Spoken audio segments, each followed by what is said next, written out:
APPSC group 3 prelims కానీ group 2 prelims కానీ economy సబ్జెక్ట్లో వచ్చేసి పేపర్ 1లో ఎలాంటివి క్వశ్చన్స్ వస్తాయి, ఎలాంటి టాపిక్స్ అనేది మనం ప్రిపేర్ కావాల్సి ఉంటుంది, అదే టాపిక్స్ మనము రివిజన్ చేయవలసి ఉంటుంది అనేది మనం ఇప్పుడు తెలుసుకుందాం అనమాట.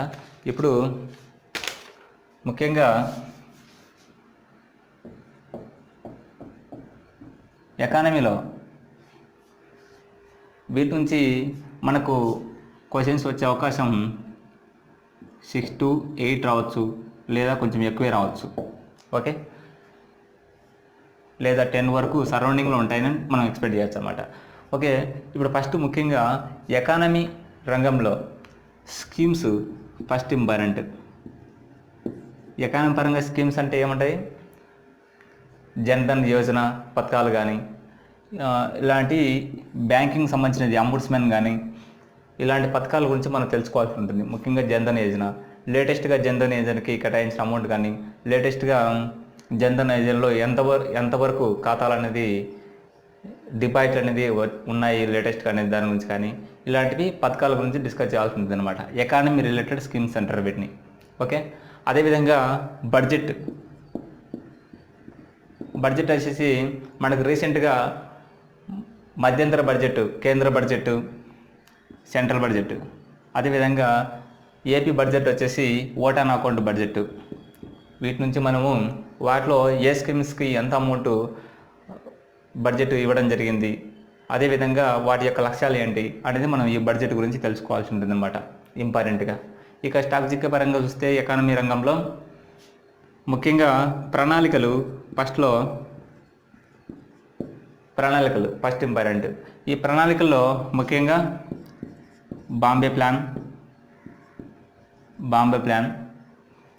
ప్రణాళిక అంటే ప్లానింగ్స్ కదా, Bombay plan, Sarvodaya plan, okay, అదేవిధంగా ప్రజా ప్లాను, పీపుల్స్ ప్లాన్ అంటారు, ప్రజా ప్లాను, గాంధీ ప్లాను. ఈ 4 నుంచి ఒకటి వచ్చే అవకాశం ఉందన్నమాట క్వశ్చన్. వాటి యొక్క లక్ష్యాలు, వాటిని ఆ ప్లాన్ యొక్క రూపకర్త, వాటి గురించి అడగచ్చు. ఇక 5 years ప్లాన్ అంటే పంచవర్ష ప్రణాళికల గురించి తెలుసుకుంటే ఫస్ట్ ప్రణాళిక నుంచి 12th ప్రణాళిక వరకు మనకు మొత్తము ఈ ప్రణాళికల్లో ముఖ్యంగా మనం తెలుసుకోవాల్సింది ఏ ప్రణాళిక మొదలుపెట్టినా వాటి యొక్క రూపకర్త, నమూనా, ఏ నమూనా ఆధారంగా ఆ ప్రణాళికను తయారు చేశారనేది, ఆ ప్రణాళికలో అది సక్సెస్ ప్లానా లేదా ఫెయిల్యూర్ ప్లాన్ అనేది చాలా important. Success plan or failure plan. ఏదాంతో వృద్ధి రేటు అనుకున్న దానికన్నా లక్ష్యానికన్నా సాధించిందా లేదా, ఎంత సాధించింది అనేది చాలా ఇంపార్టెంట్ వీటిలో. అదేవిధంగా ప్రాధాన్యత, ఏ రంగానికి ప్రాధాన్యత ఇచ్చింది. ఫస్ట్ ప్లాను వ్యవసాయ రంగానికి ప్రాధాన్యత ఇచ్చింది అనమాట. అదేవిధంగా ప్రాధాన్యత అనేది చాలా చాలా ఇంపార్టెంట్. ఓకే, ఆ ప్రణాళికలో నెలకొల్పిన పరిశ్రమలు, ఏవైతే పరిశ్రమలు ఉన్నాయో, స్టీల్ ప్లాంట్స్ కానీ ఏవైనా కానీ, ఆ నెలకొల్పిన పరిశ్రమలు ఎక్కడ నెలకొల్పారు, ఏ సంవత్సరంలో నెలకొల్పారు కూడా చాలా ఇంపార్టెంట్. పరిశ్రమలు వచ్చేసి ఎక్కడ నెలకొల్పారు, ఎప్పుడు, సంవత్సరాలు, అవి కంపల్సరీ గుర్తుంచుకోవాలి విషయాలు. ఆ ప్రణాళిక రంగంలో బ్యాంకింగ్ రంగాలు, ఎస్బీఐ కానీ, ఐసిఐసిఐ బ్యాంకులు కానీ నెలకొల్పినవి, కమ్యూనిటీ డెవలప్మెంట్ ప్రోగ్రామ్స్ కావచ్చు, ఎన్ఈఎస్ఎస్ కావచ్చు, ఇలాంటివి వాటి గురించి కూడా తెలుసుకుంటే బెటర్ అనమాట. కమ్యూనిటీ డెవలప్మెంట్ ప్రోగ్రామ్ కానీ, ఎన్ఈఎస్ఎస్ కానీ, వాటి గురించి కూడా తెలుసుకుంటే బెటర్. ఓకే, అది ఈ ప్రణాళిక రంగంలో అనమాట. అదేవిధంగా నేషనల్ ఇన్కమ్, జాతీయ ఆదాయంలో వచ్చేసి వీటిలో మనకు ముఖ్యంగా బేసిక్ టర్మ్స్ అనేది ముఖ్యంగా నేర్చుకోవాలి. ఈ బేసిక్ టర్మ్స్ అంటే జీడిపి, జిఎన్పి, ఎన్ఎన్పి ఇలాంటివి ఉన్నాయి కదా, ఇలాంటివన్నీ ఒక నిర్వచన పరంగా మనకు నేర్చుకోవాల్సి ఉంటుంది అన్నమాట. అదేవిధంగా ఇక పావర్టీ అండ్ అన్ఎంప్లాయ్మెంట్.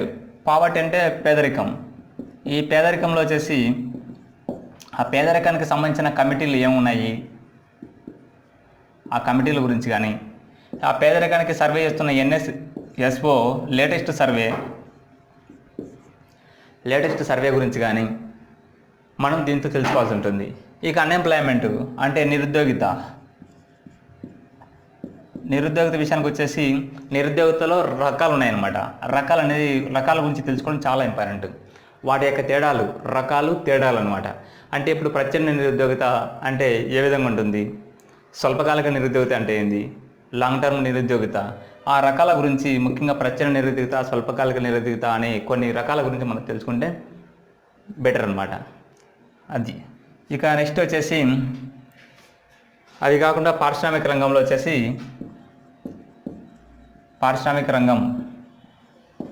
వాటిలో 1948 మొదటి పారిశ్రామిక తీర్మానం, వీటిలో లక్ష్యాలు వాటిలో ఉన్న ముఖ్యమైన పాయింట్స్ అని నేర్చుకోవాల్సి ఉంటుంది. 1956 రెండవ పారిశ్రామిక తీర్మానం, అదేవిధంగా 1991 నూతన పారిశ్రామిక తీర్మానం. ఈ 3 నేర్చుకుంటే వీటిలోంచి ఒక 2 క్వశ్చన్స్ వచ్చే అవకాశం ఉంది.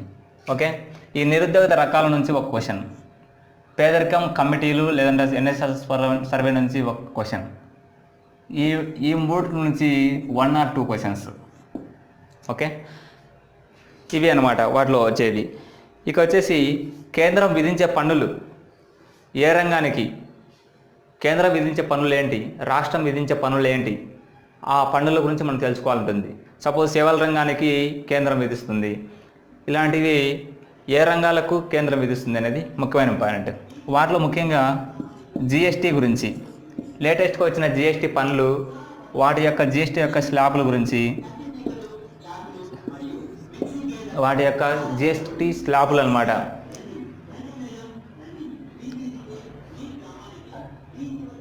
జిఎస్టీ యొక్క స్లాబులు తెలుసు కదా, 28%, 15% అలా ఉంటాయి, 18% అలా. ఆ స్లాబుల గురించి, ఏ రంగాలకు ఏ స్లాబు అర్హత ఉండేది, జిఎస్టీ గురించి, జిఎస్టీ ప్రవేశపెట్టిన సంవత్సరము చాలా ఇంపార్టెంట్, జిఎస్టీ యొక్క ఫుల్ ఫార్ము, జిఎస్టీ యొక్క ప్రవేశపెట్టిన సంవత్సరం.